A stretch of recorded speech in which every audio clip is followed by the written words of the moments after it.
믿음이 없이는 하나님 앞으로 나아갈 수 없고 하나님을 기쁘시게 할 수도 없습니다.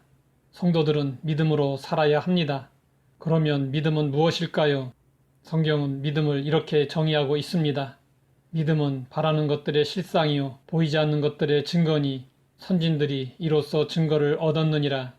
믿음은 내가 바라는 것, 꿈꾸고 소원하는 것이 이미 된 것처럼 믿는 것입니다. 사실 믿음이 무엇인지 논리적으로 아무리 설명해봐야 잘 이해되지 않습니다.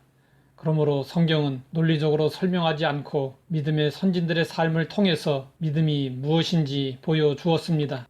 히브리서 11장에는 아벨, 에녹, 노아, 아브라함, 사라, 이삭, 야곱, 요셉, 모세의 부모와 모세를 비롯하여 여리고성을 돌았던 이스라엘 백성들, 기생 라합, 기드온, 바락, 삼손, 입다, 다윗, 사무엘 등 많은 믿음의 선진들이 등장하고 있습니다.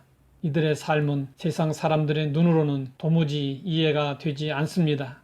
가인의 제사보다 왜 아벨의 제사가 더 나은 제사였는지, 에녹은 왜 죽음을 보지 않고 들림을 받았는지, 노아는 왜 산에서 방주를 예비했는지 믿음의 관점이 아니면 이해할 수 없습니다. 아브라함이 왜 갈대아 우르에서 나왔고 왜 독자 이삭을 번제로 바쳤는지, 아브람과 이삭과 야곱은 거부이면서도 왜 나그네처럼 살았는지, 그리고 모세는 왜 바로 공주의 아들로 불리는 것을 거절하고 하나님의 백성들과 함께 고난받는 것을 더 좋아했는지, 믿음의 관점이 아니면 그들의 행동은 도무지 알 수 없습니다. 성경은 이들의 모든 삶의 모습을 믿음 때문이라고 규정하고 있습니다. 1887년 10월 미국 시카고에서 큰 화재가 일어났습니다. 온 시가지가 화염에 휩싸였습니다. 그때 무디 목사님이 사역하시던 교회도 불에 타버렸습니다. 그러자 기자들이 무디 목사님에게 빈정거리며 물었습니다. 목사님은 하나님이 살아계시고 전지전능하시다고 항상 말씀하셨는데 왜 그런 하나님께서 자신의 거룩한 성전인 교회가 불타는 것을 그냥 두었을까요? 그러자 무디 목사님은 이렇게 대답했습니다.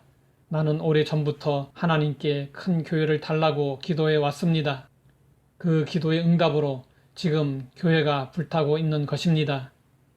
큰 교회를 짓기 위해서 교회를 헐고 다시 세워야 하는데 하나님은 건물을 불태워 그 비용이 들지 않게 하신 것입니다.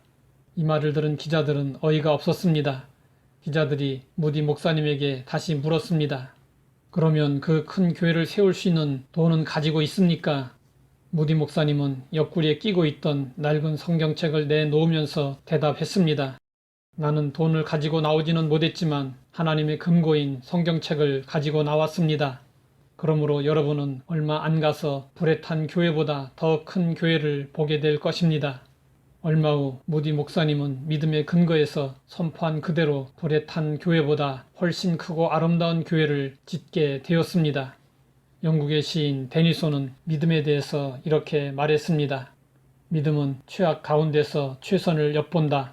믿음은 꽃이 떨어지기 전에 열매를 맛본다. 믿음은 노래 없는 새알 속에서 종달새의 노래를 듣는다.